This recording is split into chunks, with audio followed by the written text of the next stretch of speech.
کہ وہ کہیں صلح صفائی ہوگی یا نہیں؟ میرے خیال میں آپ ایک سنجیدہ گفتگو سے کسی اور طرف چلی نہیں، گئی سر، ہیں، اور میں وہاں پر بالکل جہاں پہ سیز فائر ہو چکا ہے آپ اس طرف جا رہی ہیں. تو میرے خیال میں پاکستان تحریک انصاف جو ہے وہ پولیٹیکل پارٹی کبھی تھی ہی نہیں، صحیح. وہ پولیٹیکل پارٹی ہے ہی نہیں، اور غیر سنجیدہ لوگوں کی ایک جماعت ہے. مجھے یہ بتائیے، آپ اس صوبے سے تعلق رکھتی ہیں، جی خیبر بالکل. پختونخوا سے.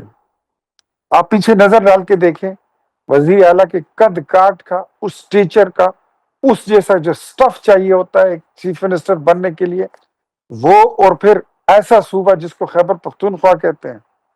آپ کو پوری پی ٹی آئی میں کوئی نظر دکھائی دیتا ہے؟ صحیح. تو سر مجھے بتائیں، مطلب ہے ہی ویسے نہیں. میں آپ سے جاننا چاہتی ہوں کہ اگر کے پی میں پی ٹی آئی کی گورنمنٹ جاتی ہے تو آپ لوگ خود کہتے ہیں کہ انتشاری ٹول ہے اور یہ اس طرح کی باتیں کرتے ہیں، اس طرح کی سپیچز کرتے ہیں، کیا کوئی انتشار یہ لائیں گے یا دوبارہ کوئی 26 نومبر ہوتا ہوا آپ دیکھ رہے ہیں؟ 26 نومبر اور 9 مئی یہ اب کبھی بھی نہیں ہوگا، نہیں ہوں گے. نہیں ہوگا انشاءاللہ. اب صحیح. ہوگا تو صرف 10 مئی ہوگا، اب صحیح. ہوگا تو 28 مئی ہوگا صحیح. انشاءاللہ. صحیح. اور سر کچھ بھی نہیں. اب جو وفاق جو اس وقت کر رہی ہے وہ تو دہشت گردوں کو مار رہی ہے، دوسری طرف اگر پی ٹی آئی کی بات کریں تو ان کا کچھ اور بیانیہ ہے.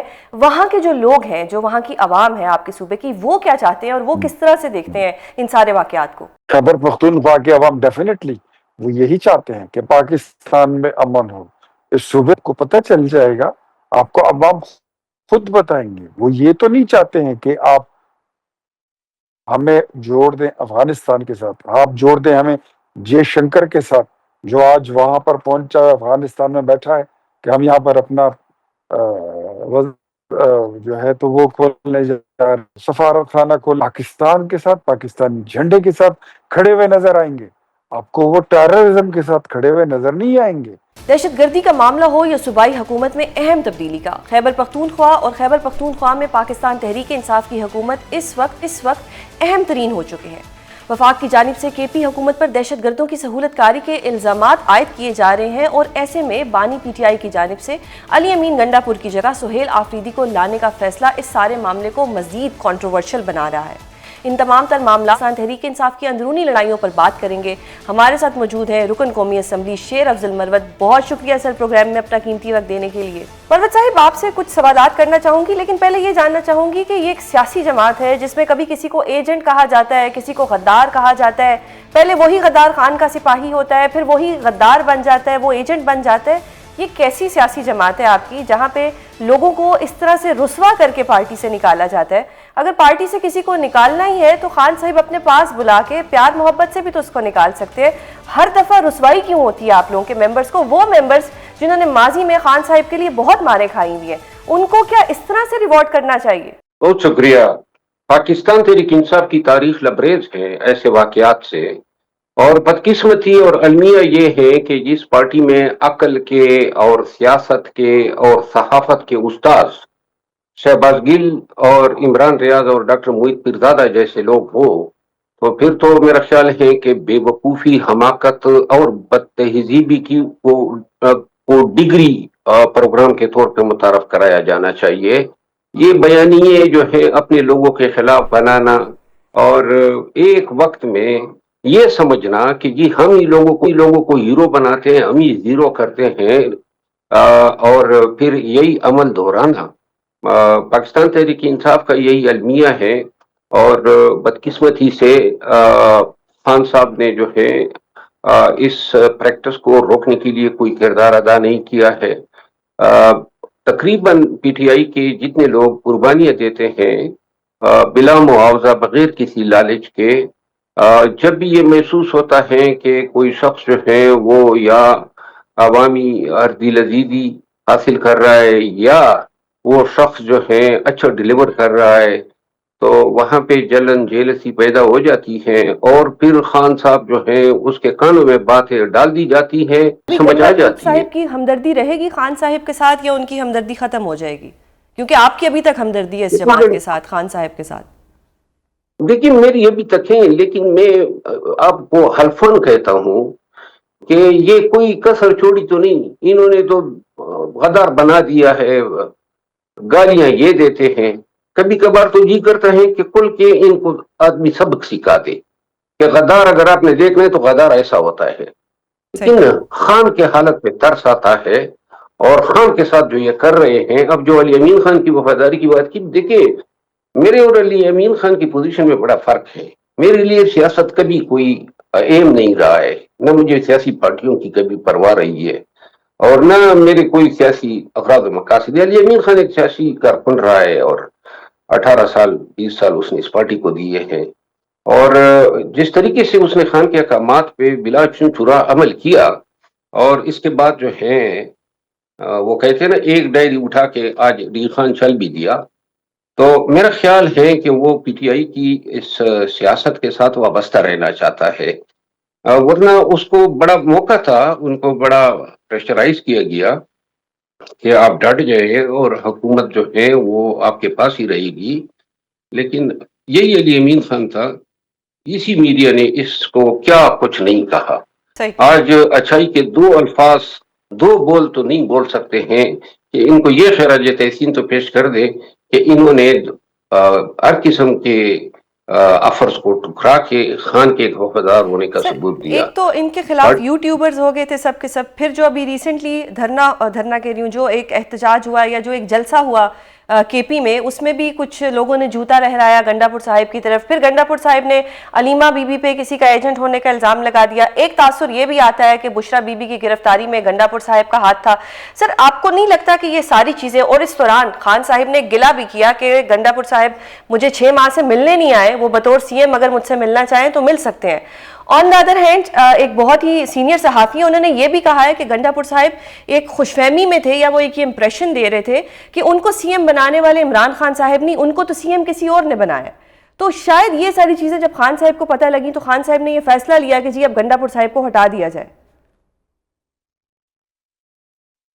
تو میں آپ کو عرض کروں، ایسے ایسے جھوٹ گڑے جاتے ہیں. یہ جو آپ کہہ رہی ہیں نا کہ علی امین خان نے کہا کہ مجھے کسی اور نے بنایا، تو میں آپ کو عرض کروں کہ ابھی الیکشن نہیں ہوئے تھے، 8 فروری کا دن نہیں آیا تھا، اور جب میں علی امین خان کے حلقے میں جلسہ کے لیے گیا، اس وقت پی ٹی آئی کی کیمپین میں کر رہا تھا، تو میں نے اس جلسے میں اعلان کیا تھا کہ علی امین خان ڈیرہ کے لوگوں آپ کا نئے وزیر اعلیٰ ہوگا. اب یہ میں کوئی نجومی تو نہیں تھا، مجھے کہا گیا تھا اور یہ بات میں نے کی. اور کہنے والے کون تھے؟ چیئرمین تھے پی ٹی آئی کے خان صاحب. میں آپ کو عرض کروں، یہاں خان کے کان میں کوئی بھی بات ڈال دو، کسی بدبخت نے گیم پیے ہیں. خان کے کانوں میں یہ بات ڈالتی جب میں لندن میں تھا کہ جی وہاں مروت نے آپ کو اور بشرا بی بی کو گالیاں دی ہے، اور خان نے اس پہ یقین کر کے دوسری دفعہ مجھے پارٹی سے نکال دیا تھا.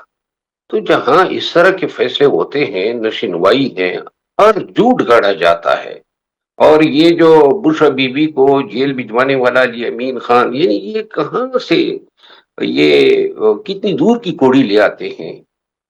بشرا بی بی اور علی امین خان کے درمیان تعلقات ٹھیک نہیں تھے، خصوصاً 24 نومبر سے لے کر آج تک، اس میں کوئی شک نہیں ہے.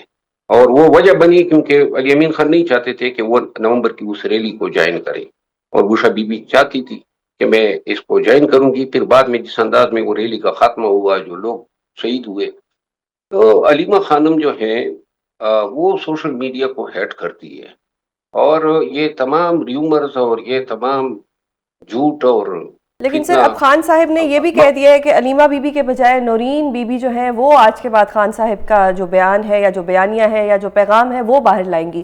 یعنی کہ خان صاحب نے ایک طرح سے گنڈا پور صاحب کو بھی سائیڈ لائن کر دیا اور علیمہ بی بی کو بھی. دیکھیے علیمہ بی بی جو ہے وہ بشرا بی بی کے جانے کے بعد پارٹی پہ ٹیک اوور کر رہی تھی، اور یہ سوشل میڈیا اس کا نوا بنا ہوا ہے، اور یہ جتنی بھی گالم گلوچ لوگوں کو پڑتی ہیں، اشارے اور احکامات وہاں سے لیے اور دیے جاتے. تو محترمہ علیمہ خانم کا ہمیں پتہ تھا، خان بارہا کہہ چکے تھے کہ اس کو اگنور کیا کرو، لیکن باہر جو ہے یہ کوئی بات مانتی نہیں تھی. اب خان کو مجبوراً یہ کہنا پڑا کہ یہ جو ہے کوئی میرا پیغام بھی نہیں دے گی، تاکہ لوگوں کو یہ احساس ہو کہ خان اس کو سیاست میں پارٹی کے انتظام